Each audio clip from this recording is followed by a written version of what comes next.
The quest for calm in Ferguson, while grieving parents search for justice for their unarmed son killed by police. We talked to our correspondent on the ground about policing, race and politics. Also, we traced 10 days of unrest and how events began spinning out of control. I'm Affan Chowdhry. Welcome to Globe Now. Every night for over a week, there's been one question. What will happen on the streets of Ferguson? The small Missouri city has seen clashes between police and protesters, tear gas, looting, and nighttime curfews. All of this after the fatal shooting by police of teenager Michael Brown, who was unarmed.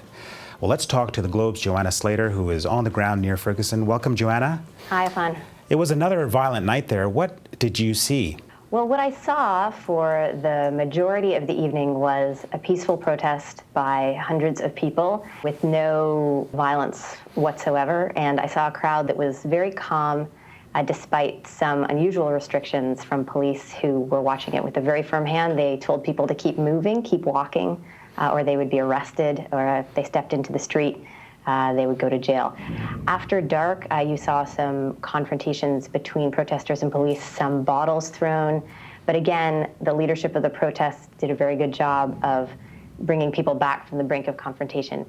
There was another isolated clash where the police fired tear gas at protesters, which was a little further away from where I was, and later reported that there was shooting at police. I did not see that or hear that, and there were 31 arrests. I mean, there's been a lot of criticism about police tactics. I mean, to what extent do you think the police are getting closer in terms of getting the balance right? Well, I certainly think people in Ferguson don't think they have the balance right yet. We have seen, as you mentioned, a pendulum. At the beginning, there was a much more aggressive confrontational stance from the authorities. That's been dialed back. We're in a kind of middle ground at the moment, but the police presence is still very heavy, and I would say the approach is very firm. There's pretty much zero tolerance for any behavior that they deem undesirable in this context. Who do protesters blame for the often nightly violence on the streets, Joanna? They would blame outsiders or criminals or people just looking for trouble.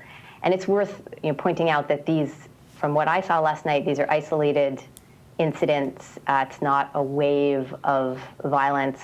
I mean, there must be a concern among those peaceful protesters that their protests not get hijacked by violent acts. Absolutely. And I think what I saw yesterday was that there is a mass of people who come in the afternoon and in the early evening and then leave because they don't want to be associated with what may or may not happen later on. I mean, there have been reports of journalists facing difficulties doing their job. I mean, what have you experienced? What have you seen? What have you heard? Well, I think there's definitely an attempt to control where journalists are and what they see. I did see from afar a photographer who was arrested yesterday. He was released pretty quickly.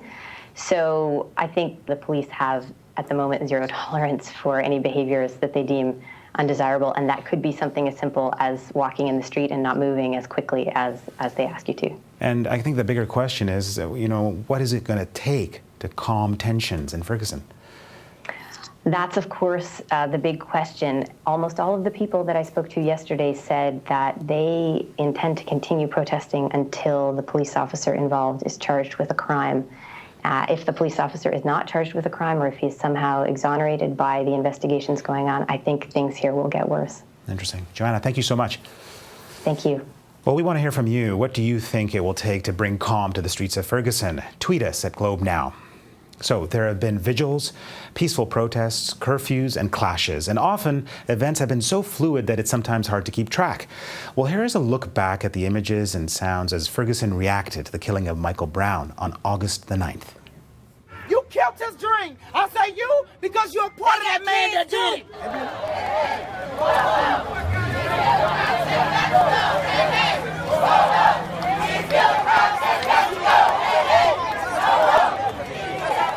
Looting, ran Shan from Trick Trip. Oh! Hands up! Don't shoot! Hands up! Don't shoot! Hands up! Don't shoot! Hands up! Don't shoot! Hands up! Don't shoot! Hands up! Don't shoot! Hands up! Don't shoot! Hands up! Don't shoot! Hands up! Wow! Wow!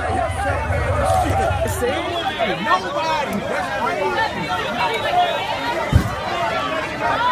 They already out here.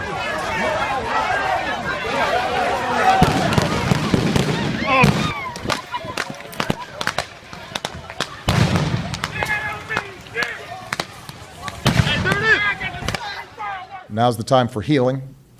Now's the time for peace and calm on the streets of Ferguson. Now is the time for an open and transparent process to see that justice is done.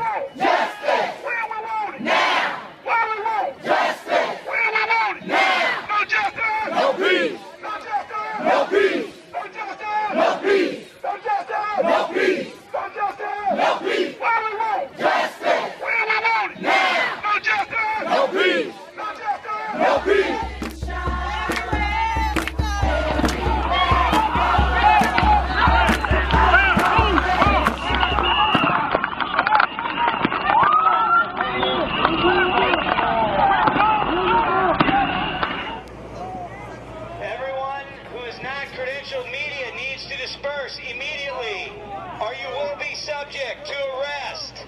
Do it now. Jesus Christ! That's shooting! That's real shit. Live ammo. Yes. Oh my God. Good. Well, that's all for today's show. If you've got a moment, hop onto Twitter. What has struck you the most about events in Ferguson? Tweet us at Globe Now. I'm Affan Chowdhry. Thanks for watching.